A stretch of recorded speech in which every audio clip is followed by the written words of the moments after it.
In the book of Hosea chapter 5, from verse 1 until verse 15, we can just sum up like this. It talks about the corrupt leadership when the priests, the people, the clergy, the religious people, and all of the princes are all guilty. We talk about the spiritual prostitution that they have, and they have been unfaithful to God because of their idolatry. We talk about the pride and the self-deception. The pride of Israel even testified to his faith. And we talk about the misplaced trust that they turn to foreign power for help instead of turning to God. And because of that discipline is imposed upon the people. Now, these are the things that we are going to learn today. And because of their spiritual decline, because of their spiritual deadness, that we are going to see that they lost the passion about God.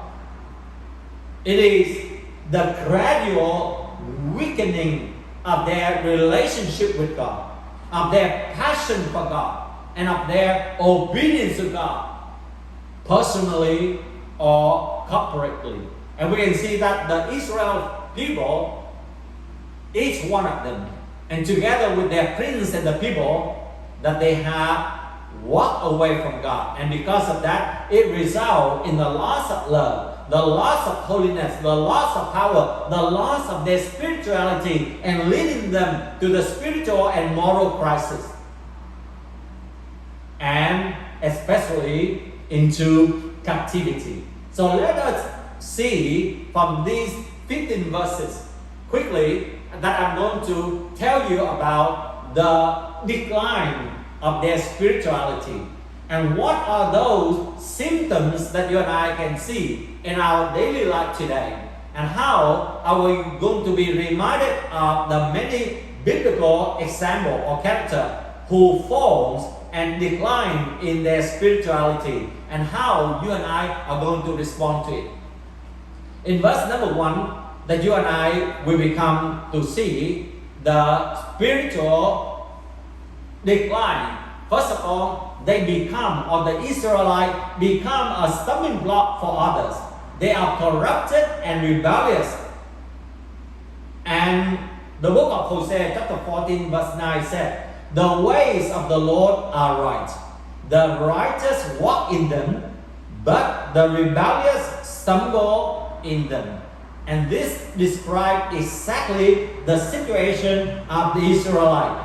And we can see that the word of the Lord will call out to them that they are rebels, that they are already corrupted. And in Hosea chapter 5 also remind all of you and I here, "I know all about Ephraim. Israel is not hidden from me. Ephraim, you have now turned to prostitution, and Israel to corrupt." And you see that as they walk away from God, they begin to corrupt themselves. They begin to become rebellious against God. They become a stumbling block to other people because of their lifestyle. They don't walk in the righteousness of God, but they walk according to the way of the world. And that's why their life has become a stumbling block. The second thing in the book of Hosea chapter 5 talk about the spiritual decline of the Israelites, that they have spiritual prostitution, or we call idol worship. They are unfaithful to God and unfaithful to one another. And again, Hosea chapter 5 verse 3 also remind us that you have now turned to prostitution. This is a very strong word.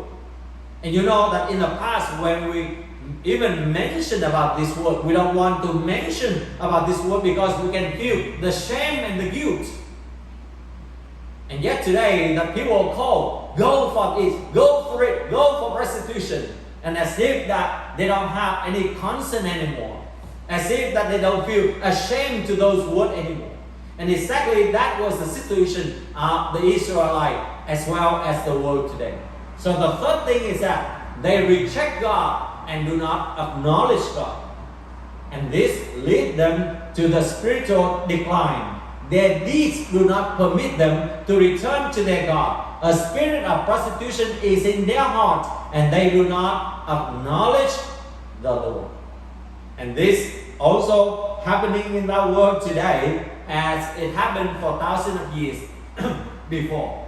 Number 4, they become arrogant, sinful, stubborn, and self-deceived. And the Bible said that pride goes before destruction. And this happened to the Israelites. They stumble in their sin. And Judah also stumbled with them.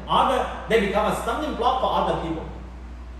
And other people just follow them and committed sin because of their arrogance, because of their sin, because of their stubbornness, because of their self-deception, and because of their pride. The number 5, the signs of spiritual decline among the Israelites. They have ritual without repentance. What does that mean? When they go with their flocks and herd to seek the Lord, they will not find Him, because He has withdrawn Himself from them. Because they come to God with formality. They came with the lip service, but their heart is far away from God. Number 6, they are unfaithful and they are also adulterous to God. Number 7, you see that they rely on human help or misplaced trust. They turn to Assyrian empire or emperor in order to help them instead of calling on the Lord.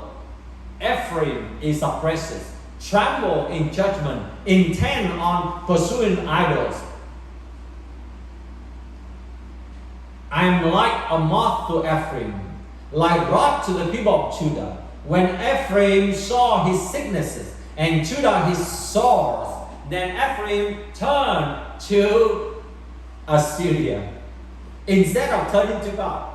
When they have problems, when they have issues, then they have sickness, when they have need. It's just like when they was in the wilderness. Every time they call upon the Lord, every time they do their own ways, they have problems, they have issues, they have calamity, they have sicknesses. They was being punished to death. But every time they come back to God, the deliverance take place, the healing take place, the providence take place.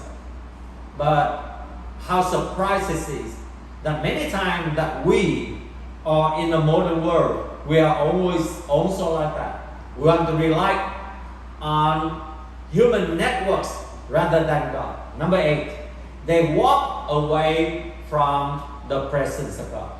And this is intentionally and willingly they walk away from the presence of God. And because of that, they are promised with the discipline and with the punishment. So those are at least the 8 things that we can learn from the Israelites.